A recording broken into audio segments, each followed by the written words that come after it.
Puji Tuhan, Shalom Bapak Ibu Saudara kasih dalam Tuhan.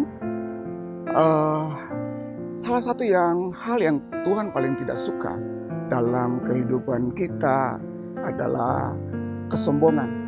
Kesombongan itu adalah salah satu celah yang dibuat oleh iblis, yang dipakai oleh iblis untuk mau menyaingi kuasa Tuhan.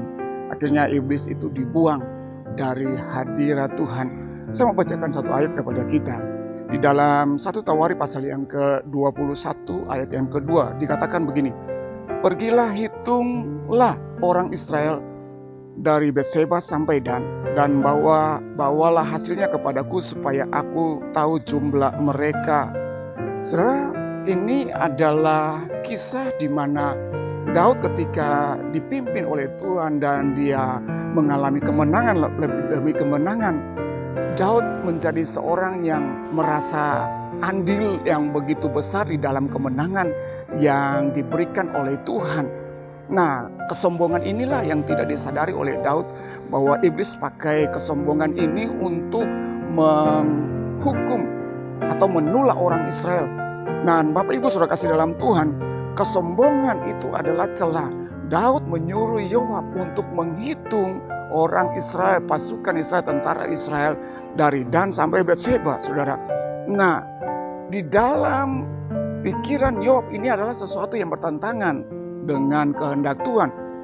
Yoab mencoba menasihati Daud, tetapi karena ketaatan dia atas perintah yang disampaikan oleh Daud sebagai seorang raja, maka Yoab melakukannya.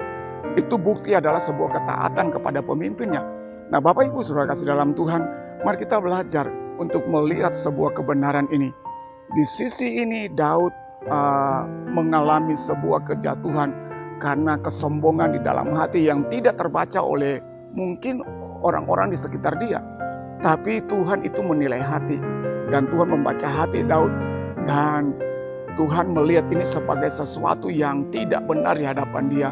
Oleh sebab itu Daud diperhadapkan oleh konsekuensinya.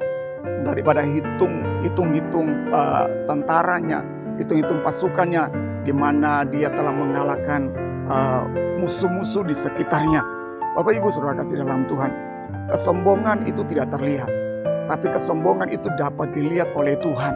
Oleh karena itu mari kita belajar untuk menjaga hati tetap lurus di hadapan Tuhan, tetap rendah hati.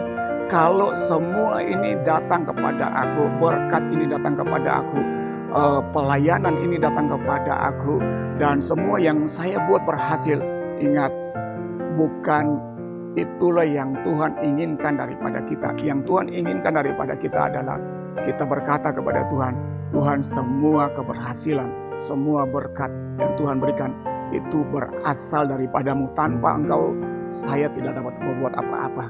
Keberhasilanku adalah datang daripada Tuhan. Apa yang aku lakukan diberkati oleh Tuhan, itu semua karena Tuhan.